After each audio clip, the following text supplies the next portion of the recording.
the reason that I had you go through the process of looking at what you can be thankful for is because you do want to come to God in the right spirit. So you should feel good once you start listing the pros and cons, if you will. And invariably, in most instances, except when we're in maybe famine-stricken areas or disease-plagued areas and things. In most instances, we got a lot more to be thankful for than we have to complain about. In most instances, now there are some exceptions. Don't get me wrong, but so that exercise should allow you to be more appreciative. And what we want you to develop is a sincere appreciation. That's why this list was so important. Because if you don't come in sincerity, if you come kind of faking it to make it, then you don't touch the heart of God. The people who, in the scriptures, who touched the heart of God most were those who were sincere, honest, integral in their approach to God. Even if even if they had something to confess that was troublesome, some sin or some iniquity or some problem in their life that they still had to overcome, they were honest with God, brutally honest with God. So it's very important that in prayer we're very honest with God. The next step in terms of the prayer life is to delve into the attributes of God. Okay, to try to put together a picture of what perfection looks like, and to be able to talk about that a bit to God. Like if you're talking to a person and you decide that I want to compliment this person, you have to look at them and examine. You don't want it to be flattery. Flattery can be, couched in a lie. You want it to be the truth. So what is the truth about God? And part of it is, have you accepted the truth about God? So a lot of times prayers are not answered because we haven't really looked in the face of God. We're kind of just looking at his hands, but not his face, So the meditative state needs to be achieved where we take time to look at the face of God and say, okay, God, who are you? And what have you done? And what are you doing? And what do you promise to do? Now, we don't have to have a comprehensive overview, but we got to have an understanding of how awesome God is. He's creator. He's maker. He's sustainer. He's provider.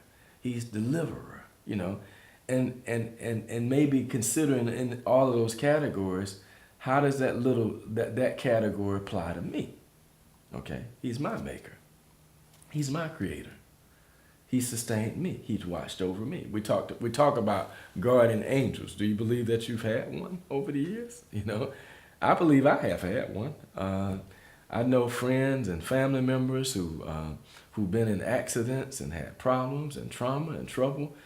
There's been a measure of grace over my life, and there's been a measure of grace over everybody's life who's living and breathing right now. Okay? So can you identify where God has sustained you or where God has created something in you? Can you identify his kind of an overarching view? Because remember, the Lord's Prayer starts with, hallowed be thy name. Is that real, or does that sound like something Greek or something Old English or something that's irrelevant? Or is it relevant? So who God is and honoring and reverencing and blessing and lifting him has to have a real connection. So you're going to have to now make a list of some of the attributes of God and how they connect to you and your family or your world, how they connect to this nation or this region, or so now you got to kind of come up with some attributes of God that you want to express thanks for and appreciation for. So another assignment, think about some of the attributes of God. And we'll go through some. I just went through a few of them, but now you need to develop your own personal list of attributes of God, so that the prayer is about his face. How is he shining in your life? How is he blessing in your life? How have you seen him bless? Have you acknowledged him as the blesser? You know, and that's the reason we, even in children that we're trying to give a God consciousness to, we'll say to them things like, God created that tree. God created this flower. God created the sky. Look how beautiful that is. Have you ever credited God, you know, with creation? And do you have an appreciation for creation? Because that's his biggest deal. You know, his biggest deal. When you look in the sky, or when you look at the moons, or the moon or the stars, have you recently went out and looked at a sunset or a sunrise? You know, or the moon in the sky, and or nothing living. You know, nothing living we had anything to do with. You know, so appreciation for, you know, not just the processed food, but the food growing because of the grace of God. You know, just, you know, it sounds kind of stretch a little bit, but in terms of why is this important?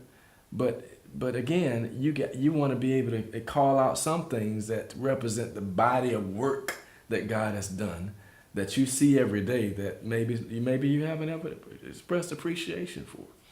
So reconnecting with nature, with creation, with God's work in the world, to be in such a way where you can sincerely express appreciation for the attributes of God is an important part of developing a strong prayer life that's sincere, that's authentic, that's real. So do your due diligence, some research on what God has achieved and what are some of his attributes and how that connects to you.